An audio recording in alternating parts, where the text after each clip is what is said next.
Vamos falar hoje de uma das escolas literárias mais importantes que existem, o classicismo. Sabe, ele surge bem ali no meio do Renascimento, um período que, nossa, virou um mundo de cabeça para baixo. A gente vai ver como é que as ideias revolucionárias daquela época não só mudaram a arte, mas no fundo criaram um jeito totalmente novo de enxergar a vida, o ser humano, tudo. E para a gente entender bem o classicismo, é super importante lembrar uma coisa. Nenhum movimento literário brota do chão assim, do nada, sabe? Eles são sempre uma resposta ao que está acontecendo no mundo.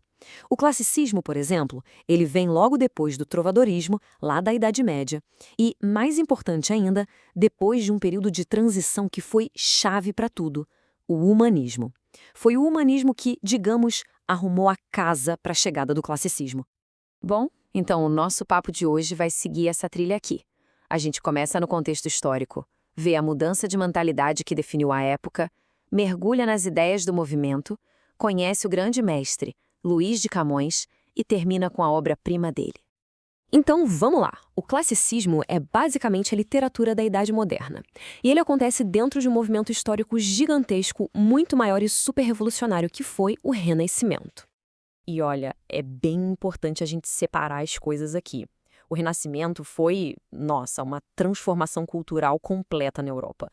Aconteceu em tudo: ciência, arte, arquitetura. Já o classicismo é um nome que a gente dá especificamente para o movimento literário que rolou ali dentro do Renascimento. Entende? Então é claro que toda aquela efervescência de ideias do Renascimento acabou influenciando e muito os escritores da época. Agora, a gente chega no ponto que é, talvez, o mais importante para entender essa era toda. É uma herança direta do humanismo, uma verdadeira virada de chave do pensamento, e essa ideia está no centro de tudo o que a gente vai ver no classicismo. Funciona assim. Lá na Idade Média, na época do trovadorismo, a visão de mundo era o que a gente chama de teocêntrica, ou seja, Deus no centro de tudo, explicando tudo.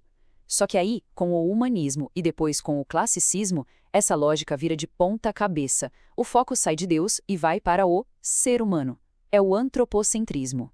Tá, mas o que isso quer dizer na prática para a literatura?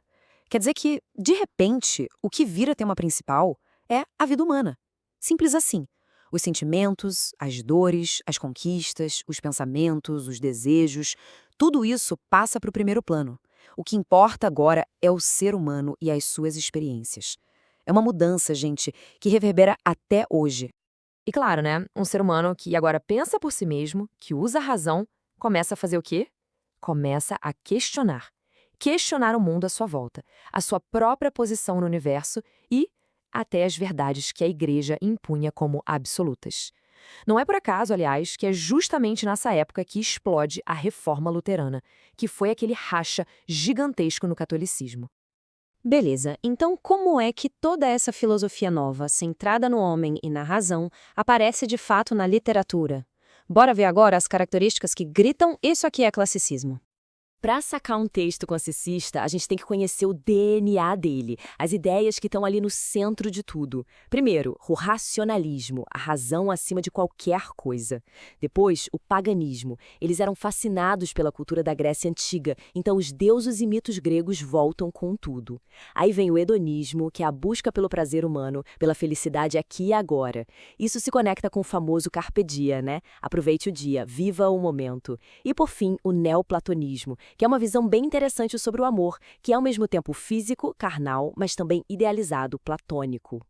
E essa ideia do carpe diem, de viver o agora, traz junto uma outra coisa, uma baita obsessão com a passagem do tempo. Pensa bem, se a vida terrena é o que importa, e a gente sabe que ela é curta, que passa voando, isso gera uma angústia. Essa consciência de que a vida é passageira, sabe, efêmera, vira um tema super forte, quase melancólico nos textos deles. Mas ó, a mudança não foi só nos temas não. A forma de escrever também mudou radicalmente. Na poesia, eles basicamente aposentaram o que chamavam de medida velha, que usava versos mais curtinhos. E no lugar, adotaram a medida nova. O ponto principal aqui é o verso decassílabo, aquele com 10 sílabas poéticas. Ele virou a grande marca registrada do classicismo. Deixou os poemas com um ritmo muito mais sofisticado. E agora, se a gente vai falar de classicismo em Portugal, bom, aí é impossível não falar de um nome, o cara que é a personificação do movimento, Luís Vaz de Camões. Como diz o professor Noslen, Camões é o cara que faz o classicismo ser tão importante em Portugal. E é a pura verdade. Ele não só pegou todas essas ideias novas e dominou, ele levou tudo para um outro patamar. Um nível de excelência que, sinceramente, acabou definindo a literatura portuguesa dali para frente. E a obra do Camões é imensa, super variada. Ele escreveu peças de teatro, por exemplo, escreveu também uma poesia lírica que é, nossa, genial, cheia de sonetos que são simplesmente perfeitos. Mas a fama dele, a que correu o mundo, veio mesmo de um outro lugar, da poesia épica. E quando a gente fala da poesia épica de Camões, a gente está falando, claro, de Os Lusíadas, uma das obras mais importantes, não só de Portugal, mas de toda a literatura em língua portuguesa. A sacada do Camões aqui foi simplesmente genial.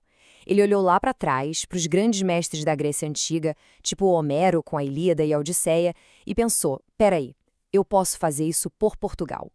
Então ele pega toda aquela estrutura do poema épico, mas em vez de contar a história de heróis e deuses antigos, ele conta a história dos heróis do tempo dele, os navegadores portugueses e a viagem maluca que eles fizeram até as Índias. É como se ele tivesse atualizado o gênero épico para a Idade Moderna. O livro é enorme, né, uma epopeia mesmo. Mas alguns episódios ficaram super famosos, são icônicos. Tem, por exemplo, o gigante Adamastor, que é aquela figura aterrorizante que simboliza todos os perigos do mar. Tem a história de amor super trágica de Inês de Castro. Tem o velho do Restelo, que faz um discurso bem crítico sobre a ganância por trás das navegações. E, para fechar, a Ilha dos Amores, que é tipo uma recompensa divina para os heróis da viagem. Os Lusíadas, no fundo, é uma celebração da coragem de desbravar o mar sem fim, o desconhecido. E isso faz a gente pensar, né? Hoje em dia que os oceanos já estão todos mapeados, qual é o nosso mar sem fim? O que nos move a explorar novas fronteiras, seja na ciência, na arte, no conhecimento pessoal? Fica aí a reflexão. A jornada, de um jeito ou de outro, sempre continua.